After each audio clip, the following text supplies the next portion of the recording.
Okay, it's time for your Monster Energy recap, round 7 of the Lucas Oil Pro Motocross Championship, hosted at Millville, Minnesota's Spring Creek Motocross Park.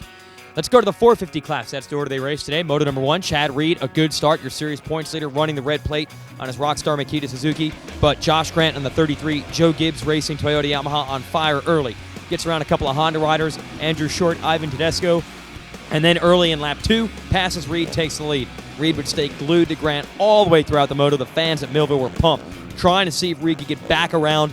He put in a flurry with 2 laps to go, but Reed couldn't make the pass. Josh Grant takes the moto victory on the Yamaha. That's 2 moto victories in a row for Grant. Rematch, moto number 2. Grant and Reed line up side by side. They get into turn 1 nearly side by side. Ivan Tedesco grabs the whole shot, but Grant goes down at the exit of turn 1. He picks himself up in 36th place. Scratch Grant from a shot to win his 2nd straight overall. Tedesco would hold Reed off early, but soon Reed would move into the number 1 position, pull away with a big lead. Reed goes on via 2-1 scores to win his 2nd overall victory of the year, and it was by far the best performance of the year for Reed as well. He was very happy taking a victory lap.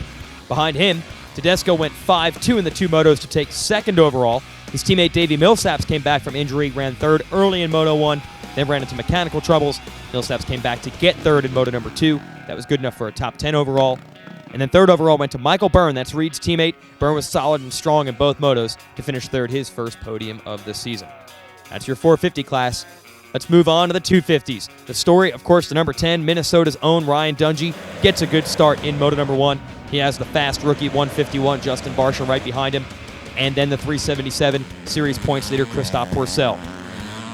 Barsha would go down. Pourcel will take over the number 2 position, but Pourcel had nothing for Dungey this time. The hometown kid pulled away, wins by over 30 seconds, so he's got himself a couple extra points closing in on Pourcel.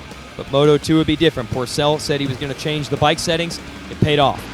It's Barsha getting the whole shot. His teammates Metcalf and Blake Wharton are up there. Also Tommy Searle at one point early on. Searle, who's been strong up on the podium the last couple races, was a little off this time around though. Barsha was out front and making life difficult on Dungey, and then Pourcel was in the number 3 spot. Finally, Dungey's able to get around Barsha. Pourcel immediately gets around Barsha as well, and the fans here at Minnesota got the battle they wanted to see. For the first time since the opener at Glen Helen, it was Dungey versus Pourcel one-on-one. Pourcel would not let Dungey off the hook. They pushed the pace faster and faster and faster, staying within about 10 bike lengths, until finally Pourcel goes over a berm and goes down. That's going to hand a big victory to Ryan Dungey, and the fans were pumped. The hometown boy takes the victory, closes up 6 points on Pourcel. Now he's only 3 back in the never-ending championship fight between the Frenchman and the Suzuki rider. Also well done for Barsha to go 3-3 on the day, following those 2 on the podium. That's the racing from Millville. 1 week from today, we'll be at scenic Washougal, Washington, for more racing up in the Pacific Northwest. Join us there or check out more highlights on allysports.com.